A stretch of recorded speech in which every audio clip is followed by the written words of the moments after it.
Hey everybody, welcome. So today's a big day.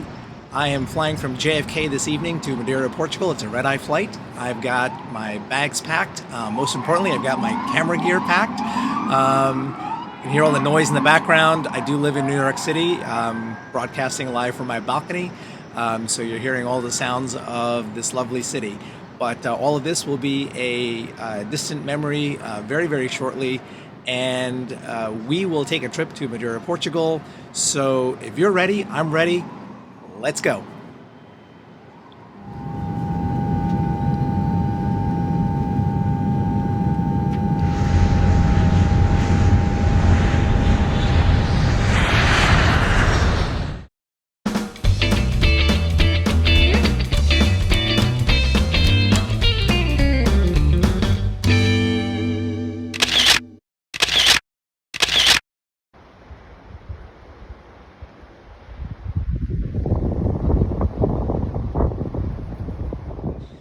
Hey everybody, welcome to Madeira. So this is my hotel room.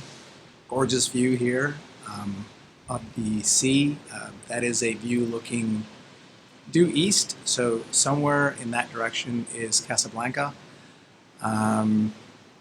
Maybe on the last day here, I might shoot sunrise from my balcony. But for the most part, my plan is to shoot sunrise and sunset out and about on the island and take you along with me. So that said, I arrived yesterday morning, very, very jet lagged, but did get an opportunity to go out and shoot sunset on the southwest part of the island. It was extremely crowded on the beach where I was, so I didn't get the opportunity to set up the tripod and my phone to take a video. So what I'm going to do instead is I'm going to talk through the shot that I took last night, through the composition, through the technique, and show you how I did it. And then later today, as I do my adventures today, I'll take you along, shoot some video of what today looks like. So here we go. Let me walk you through sunset last night. Okay, let's go through my shots from last night. This is sunset from Punta do Sol on the southwestern side of the island. Punta do Sol, which is tip of the sun or point of the sun.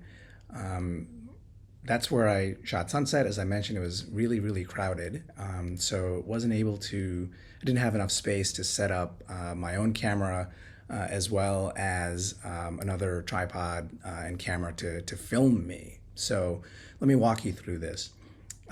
Usually sunrise and sunset are what we call very, very wide dynamic range. So from the brightest of the brights to the darkest of the darks at sunrise and sunset is a very, very wide range.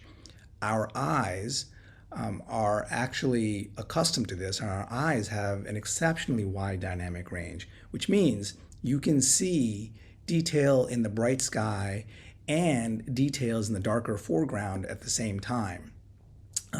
Whereas the best cameras on the market today have roughly about half of that dynamic range. And that's why when you take a picture of a sunset, one of two things will happen. You'll get this beautifully exposed sky and a very dark ground, or conversely, you'll get this lovely foreground that's exposed properly and the sky is completely washed out. The camera simply does not have the ability to differentiate and account for a very, very, very bright sun and sky and a very dark foreground at the same time. So sunrise and sunset, that's the challenge that we have, is you have a very wide dynamic range. So the way to accommodate that is what we call exposure bracketing or HDR bracketing. HDR stands for high dynamic range.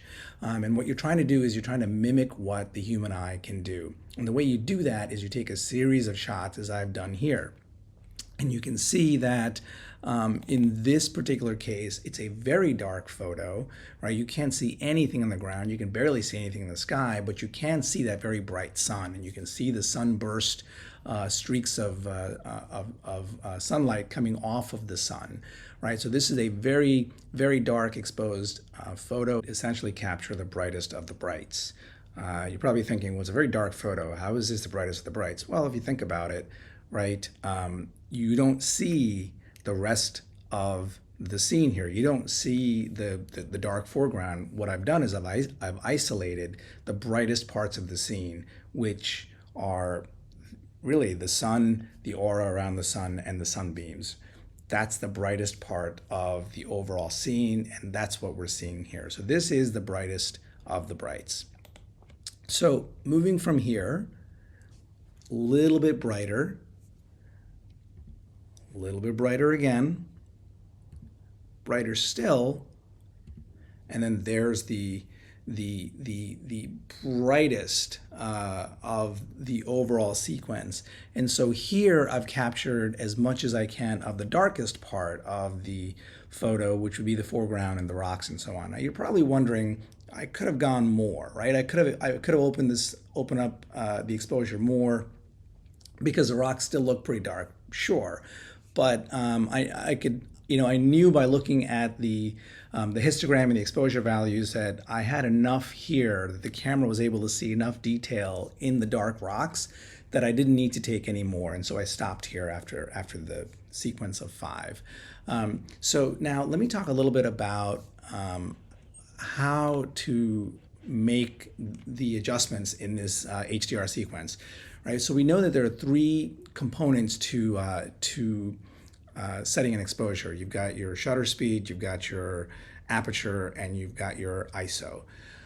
In this particular case, the subject of my photo was the sea. It was the waves crashing on those rocks in the foreground. It was how the waves swirled around those rocks and so on. That's what I wanted to focus on. That was my subject.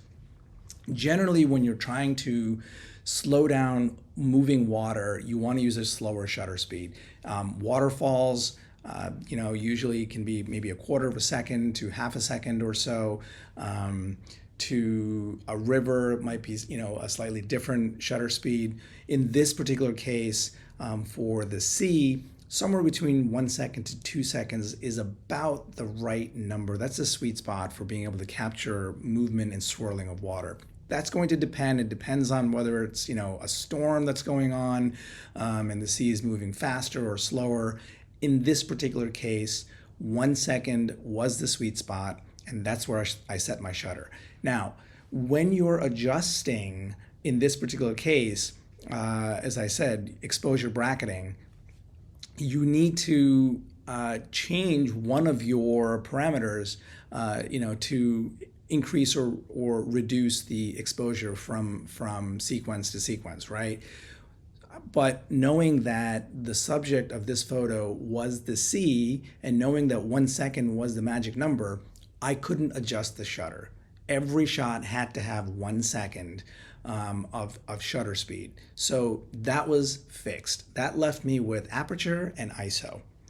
Now, generally, as you close your aperture, you start getting, in a sunset, you start getting these spikes of the sun. They're diffraction spikes, right?